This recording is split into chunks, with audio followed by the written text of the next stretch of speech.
Vidéo du 7 novembre 2025. Peuple tyrannisé de France.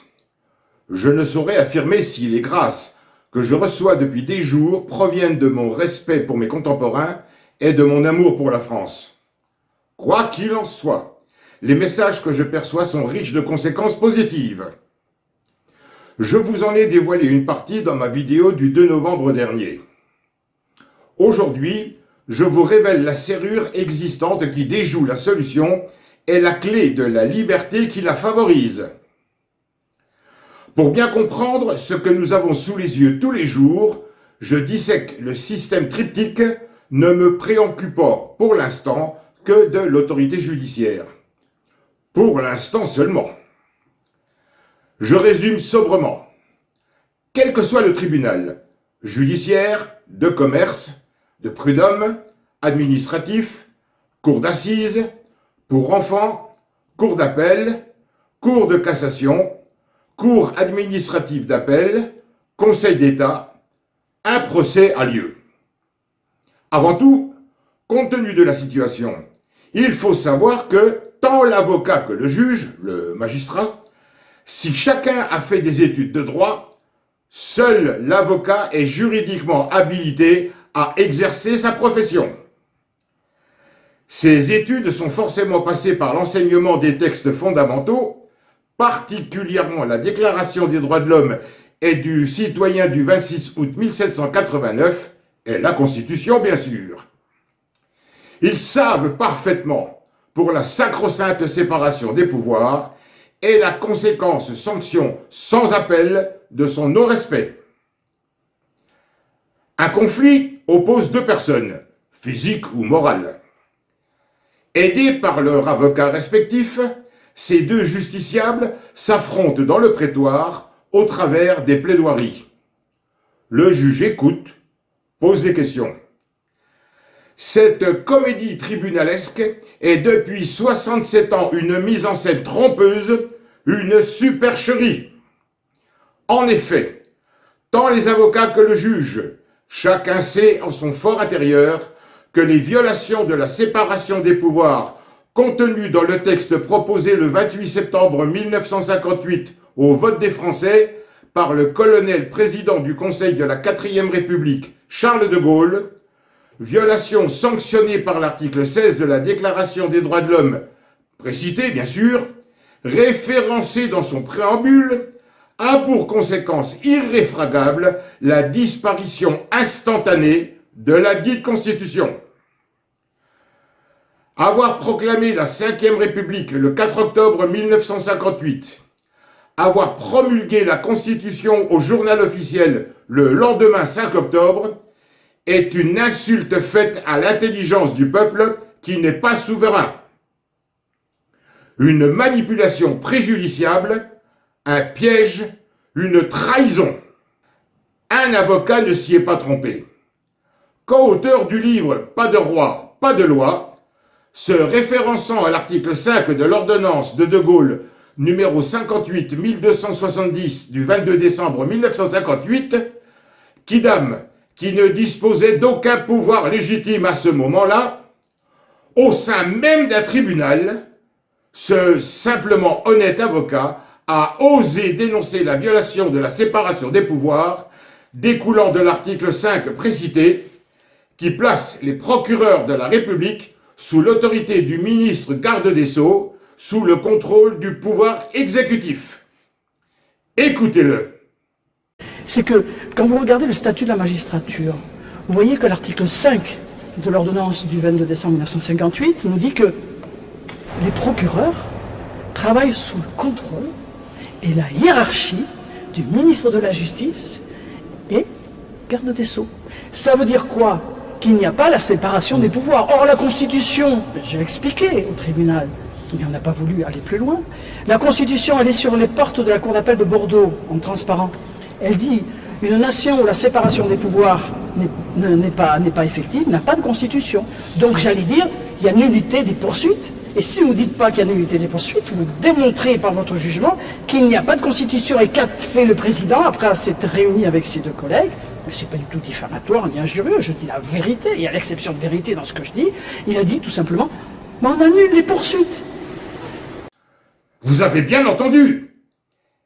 Et qu'a fait le président après s'être réuni avec ses deux collègues?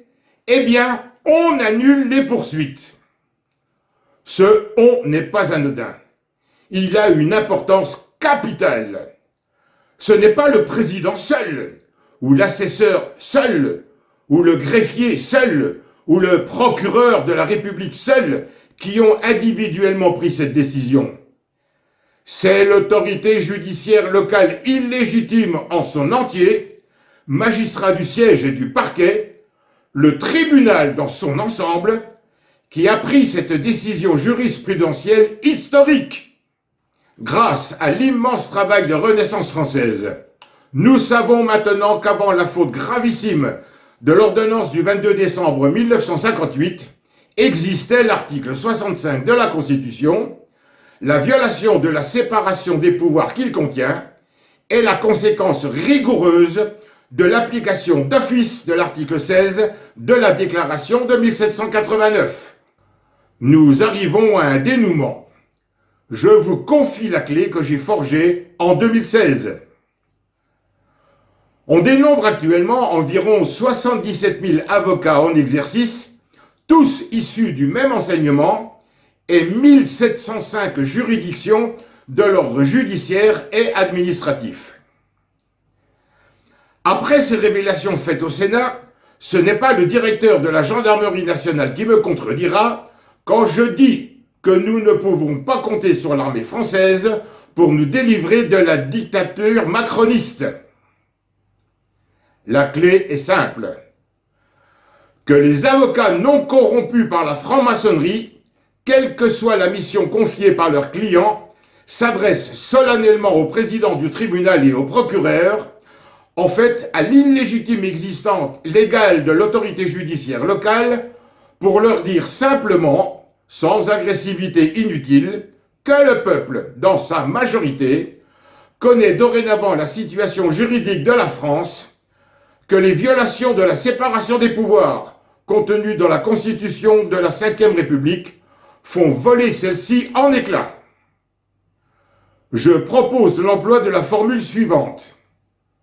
Madame, Monsieur le Président, Madame, Monsieur le Procureur, le respect que nous nous devons mutuellement, le respect dans l'application de la loi que le peuple est en droit d'attendre de nous, ce respect fait qu'il est de mon devoir solennel d'attirer votre attention sur la non-existence de la Constitution du 4 octobre 1958, du fait de la violation de la séparation des pouvoirs qu'elle contient, déclenchant l'application de l'article 16 de la Déclaration des droits de l'homme de 1789, dont la dite Constitution dépend. Force est de constater que la France n'a jamais eu de Constitution le 4 octobre 1958. Elle n'est jamais entrée dans l'ère de la Ve République.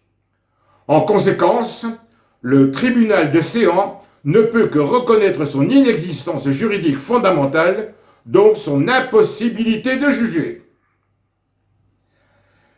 Saisi par cette exactitude juridique incontestable, le tribunal ne pourra que se rendre à l'évidence et acquiescer.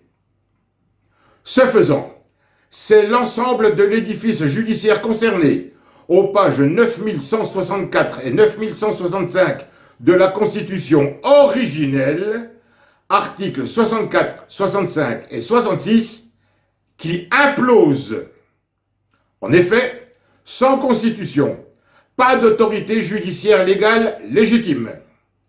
Sans autorité judiciaire légale légitime, pas de tribunaux, quels qu'ils soient. Sans tribunaux, pas de magistrat du siège, pas de magistrat du parquet. Sans magistrat du parquet et du siège, pas de jugement légal.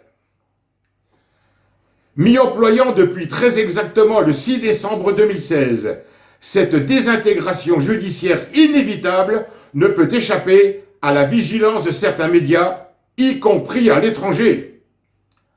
Madame Candace Owens devrait être très intéressée.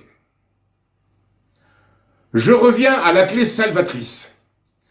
La disparition de l'autorité judiciaire dans la dictature trilogique, criminelle, franc-maçonne, en place depuis plus de 67 ans, provoquera, par effet domino, la dissolution des pouvoirs exécutifs et législatifs, eux aussi illégaux, illégitimes.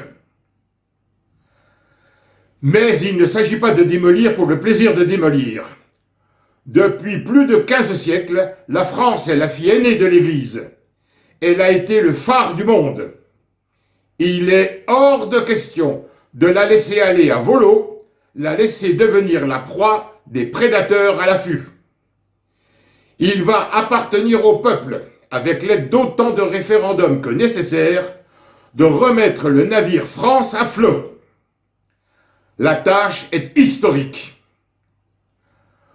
Possédant la propriété intellectuelle, protégée par un copyright, sous condition, il ne s'agit pas de faire n'importe quoi, je mets à disposition le 4e pouvoir souverain du peuple que j'ai conçu, dans le but de rétablir l'état de droit. Peuple oppressé, cesse de croire aux chants et sirènes de l'opposition manifestement contrôlée. Tous, sans exception, font le travail dévolu aux journalistes, alertent, amplifient la crainte, apeurant les Français un peu plus chaque jour, exposant la forme du problème, les infos de tous les jours. Mais aucun n'évoque le fond, l'absence de constitution.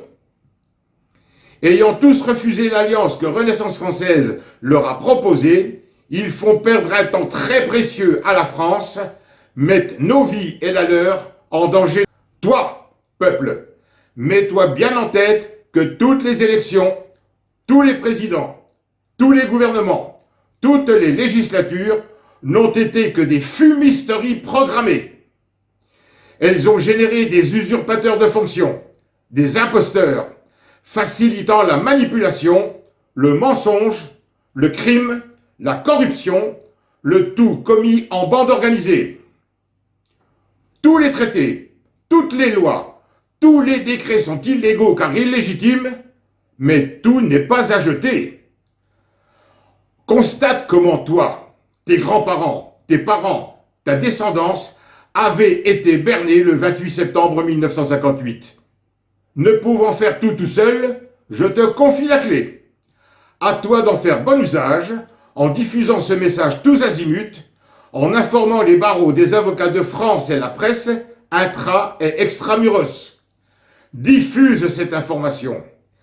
Alerte tes amis africains, russes, américains, tes amis résidant en Union européenne.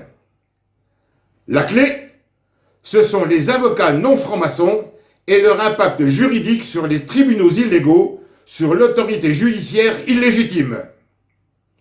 Courage, le bout du tunnel n'est pas loin. Merci.